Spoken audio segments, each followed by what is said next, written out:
এবারের দলবদলের বাজারে অদ্ভুত এক কৌশল অবলম্বন করেছে ইংলিশ ক্লাব চেলসি। অনেকের চোখে যা মোটামুটি অযৌক্তিকও, কিন্তু সেটা আসলে কি? দলবদল বিশেষজ্ঞ ফ্যাব্রিজিও রোমানো জানিয়েছেন, দলে ৮ জন গোলরক্ষক থাকার পরেও এখন আরও একজন নতুন গোলরক্ষককে কেনার উদ্যোগ নিয়েছে এই ক্লাবটি। জানা গিয়েছে যে লন্ডনের ক্লাবটি এখন দলে ফেরাতে চায় বেলজিয়ান ক্লাব গেনকের গোলরক্ষক মাইক পেন্ডার্সকে। এই মুহূর্তে চেলসিতে পেন্ডার্সকে কেনার সিদ্ধান্তে বিস্ময় প্রকাশ করেছেন অনেক চেলসির সমর্থকও, কারণ এখন পর্যন্ত ক্লাবটি নিজেদের মূল দলের জন্য খেলোয়াড় কেনায় খুব একটা গুরুত্ব দেয়নি বললেই চলে। উপযুক্ত বিকল্প খেলোয়াড়ও কিনেনি তারা, যা এই মুহূর্তে খুব প্রয়োজন ছিল বলে অনেকেই মনে করছেন। বিপরীতে এই মুহূর্তে চেলসিতে ৮ জন গোলকিপার রয়েছেন।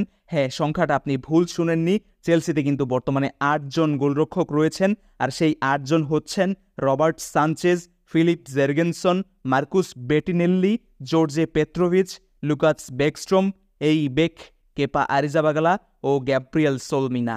আর এই তালিকায় নবম গোলরক্ষক হচ্ছেন পেন্ডার্স। এমনকি দলটিতে তরুণ গোলরক্ষকেরও কোনো অভাব নেই। কদিন আগেই তারা ২২ বছর বয়সী জেরগেনসনকে কিনে এনেছে ভিয়ারিয়াল থেকে। সাম্প্রতিক সময়ে অবশ্য প্রতিভাবান গোলরক্ষক হিসেবে বিবেচনা করা হচ্ছে এই পেন্ডার্সকে। ১৯ বছর বয়সী এই গোলরক্ষক ভবিষ্যতে দারুণ এক তারকা হয়ে উঠবেন, এমনটাই কিন্তু ধারণা করা হচ্ছে। এখন পর্যন্ত চলতি মৌসুমে গেনকের হয়ে ২টো ম্যাচ খেলেছেন তিনি। এই ২ ম্যাচে ৩টি গোল হজম করলেও নিজের দক্ষতায় মুগ্ধতা ছড়িয়েছেন।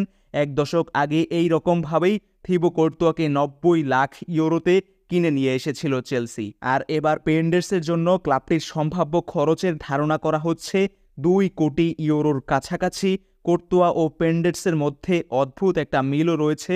তাদের দুজনের উচ্চতাই হচ্ছে ৬ ফুট ৫ ইঞ্চি।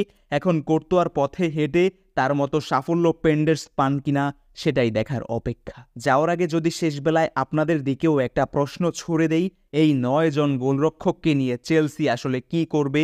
আপনার উত্তরটা আসলে কি হবে? ফানি কোনো উত্তর কমেন্ট বক্সে লিখে যাবেন, এমনটাই আশা করছি। ফুটবলে বিনোদনেরও মাঝে মধ্যে দরকার আছে, যেটা চেলসির মতো ক্লাব ট্রান্সফার মার্কেটে লাগামহীন খরচের মাধ্যমেও আমাদেরকে গত ২-৩টা সিজন ধরে দিয়ে যাচ্ছে। ফুটবল রিলেটেড যে কোনো আপডেটের জন্য আমাদের সঙ্গেই থাকবেন, চ্যানেলটা সাবস্ক্রাইব করে রাখতে পারেন। ধন্যবাদ সবাইকে।